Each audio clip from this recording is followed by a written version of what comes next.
Hello दोस्तों, मैं हूं मोहम्मद शाहनवाज और आप लोग देख रहे हैं हमारे चैनल ओरो स्टडी। दोस्तों, हम लोग अनुच्छेद लेखन के सीरीज़ को कंटिन्यू करते हुए एक और अनुच्छेद लेखन क्लास 10th में देखने वाले हैं और वो अनुच्छेद लेखन होगा ग्रीष्म ऋतु। ग्रीष्म ऋतु पर हम लोग 7 लाइन अनुच्छेद लेखन देखेंगे जो कि एग्जाम के पॉइंट व्यू से बहुत ज़्यादा तो इम्पोर्टेंट नहीं है, लेकिन में भी हो सकता है बिहार बोर्ड पागल बोर्ड है, ये कभी भी पूछ सकता है, इसीलिए इसको भी ज़रूर तैयार कर लीजिएगा क्योंकि बिहार बोर्ड भरोसा नहीं है, ये कुछ भी पूछ सकता है ये कुछ भी पूछ सकता है। ठीक है, तो चलिए बिना देर के हम लोग स्टार्ट करेंगे। उससे पहले अगर चैनल पे जो नया जुड़े हुए हैं वो एक बार सब्सक्राइब कर दीजिए और जो पहले से जुड़े हुए हैं क्या कर दीजिए, शेयर मार दीजिए आप अपने फ्रेंड सर्कल में। तो चलिए हम लोग स्टार्ट करते हैं।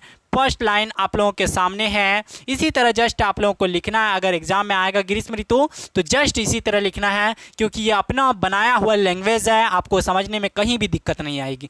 भारतवर्षे षड् ऋतवः सन्ति। भारतवर्ष में, हमारे देश में, भारत में 6 प्रकार के ऋतु पाए जाते हैं। कितने प्रकार के? 6 प्रकार के ऋतु पाए जाते हैं। कितने प्रकार के? 6 प्रकार के। ग्रीष्म, वसंत, शिशिर, हेमंत, शरद, 6 प्रकार पाए जाते हैं। ठीक है, उनमें से दूसरा लाइन जो है तेसु ग्रीष्म ऋतु एक अस्ति, यानी इन सब ऋतुओं में से 6 ऋतुओं में से 6 ऋतुओं में से ग्रीष्म ऋतु भी एक है। ग्रीष्म ऋतु एक अस्ति, यानी उन सब में से एक ग्रीष्म ऋतु भी है। तीसरा नंबर देखते हैं। तीसरा नंबर आपके सामने है, क्या है? वसंत ऋतु पश्चात ग्रीष्म ऋतु आगच्छति। अब कहने का मतलब है कि वसंत ऋतु के बाद यानी ग्रीष्म ऋतु आती है। ठीक है, बसंत ऋतु पहले आती है, जैसे अभी अगस्त है, इसके बाद जो आएगी कौन सी आएगी? सितंबर आएगी। उसी प्रकार है, बसंत ऋतु पहले आती है, उसके बाद ग्रीष्म ऋतु आती है। जब आम आती है उसके बाद जब बचा कुचा रहता है तब गर्मी के दिन में आम आती है, जो कि घाव उत्पन्न होता है शरीर में, नहीं बोलता है अरे कहाँ से आ गया आम खा के, आम खाया है, इसी तरह बोलता है। तो ये हुआ मतलब बसंत ऋतु के बाद गर्मी की ऋतु आती है। अब चलते हैं 4 नंबर। ग्रीष्म ऋतु अति कष्टकारक भवति। ग्रीष्म ऋतु जो है बेसिकली ये गर्मी का ऋतु है और ये हम लोगों के लिए बहुत ज़्यादा कष्टदायक बोल सकते हैं, लेकिन ये ऋतु है तो इसको आना पड़ेगा क्योंकि आप सिर्फ ठंडी में ही तो रह नहीं सकते हैं, क्योंकि ऊपर से हम लोगों को गॉड ईश्वर अल्लाह ताला हम लोगों को भेजे हैं उसके अनुकूल ढलने का, तो आपको तो रहना होगा। और ये है कष्टकारक भवति, यानी इसमें बहुत कष्ट होती है, बहुत गर्मी लगती है, बहुत शरीर को कष्ट होती है, अच्छा नहीं लगता है। मौसम एक तरफ से बोल सकते हैं किसी को भी पसंद नहीं है, लेकिन है तो करना पड़ेगा, झेलना पड़ेगा। ठीक है, चलिए 5 नंबर देखते हैं। अस्मिन काले लूक बरसंती, यानी इस काल में, इस समय में बाहर अगर निकलिएगा धूप में, जब 12 बजे लमसम 12-1 बजे निकलिएगा, आपको ऊपर में लूक टाइप का दिखाई देगा। गांव देहात में उसको लूक बोला जाता है और उसको अच्छे से बोले तो लू बोला जाता है। ठीक है, लू बरसता हुआ ऐसे चिरिंग की तरह आपको दिखाई देगा। अगर जिसको लग जाएगा वो बीमार हो जाता है, फिर गांव देहात का झाड़ फूँक करता है, कर्मी का पत्ता लेता है, उसके ऊपर पे देता है और उसका इलाज किया जाता है। तो आम खिलाया जाता है, आम को सिंपली घोर के पका के उसको पिलाया जाता है, शरबत पिलाया जाता है, तब वो ठीक होता है। ऐसे होते हैं मौसम, ठीक है, जो बहुत गंदा लगता है।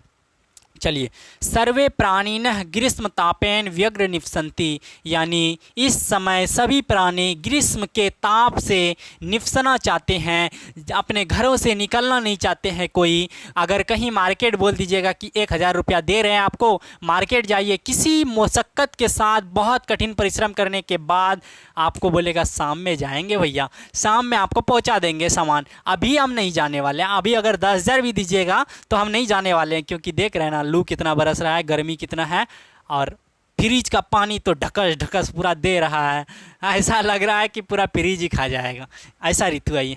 चलिए 7 नंबर है, अस्मिन काले सूर्यस्य किरण अति प्रखर भवति, यानी इस काल में सूर्य की किरण जो है बहुत तीखी होती है, बहुत तेज होती है। आप अगर धूप में जाइएगा, निकल के अगर नहीं गए हैं तो अभी भी जो मारा किया है ना इधर भागलपुर डिस्ट्रिक्ट के इधर बिहार में, आप निकल के देखिएगा, अभी भी लगेगा गर्मी की तरह ही है अभी लगेगा भादा का दिन है, लेकिन लगेगा कि गर्मी का ही दिन है, ऐसा लगेगा, फील होगा। क्योंकि गर्मी के दिन में होता है क्या कि बहुत ज़्यादा लू की संभावना होती है, बहुत ज़्यादा तेज़ होती है, सूर्य बहुत तीखी होती है, उसमें निकलना बहुत परेशानी होती है। और गांव देहात का लोग तो गांव निर्भर है तो उसको निकलना ही पड़ेगा, इसीलिए गांव के लोग ज़्यादा काले होते हैं। और शहर के लोग क्या होते हैं, घर से तो निकलते नहीं है, एसी में रहना है, बाबू क्या हाल है, ऐसे करते हैं, ऐसे लगेगा कि ससुराल में असला। तो गांव का ज़िंदगी मस्त है शहर की तुलना में, और गांव में रहना लोग पसंद करते हैं क्योंकि वहां का वातावरण शुद्ध होता है। शहर में वायु प्रदूषण, धुआं प्रदूषण, फलना प्रदूषण, चिलना प्रदूषण सब होते रहता है वहाँ। तो चलिए फिर मिलते हैं अगले अनुच्छेद लेखन के साथ। ये था अनुच्छेद लेखन, उतना इंपॉर्टेंट नहीं है, इसको एक बार ज़रूर देख लीजिएगा। तो चलिए फिर मिलते हैं अगले अनुच्छेद लेखन के साथ, तब तक के लिए आप लोगों से अलविदा लेते हैं। इसी तरह हंसी मजाक के साथ साथ हम लोग पढ़ते रहेंगे और बिंदास आपको शेयर करते रहना है। तो चलिए फिर मिलते हैं।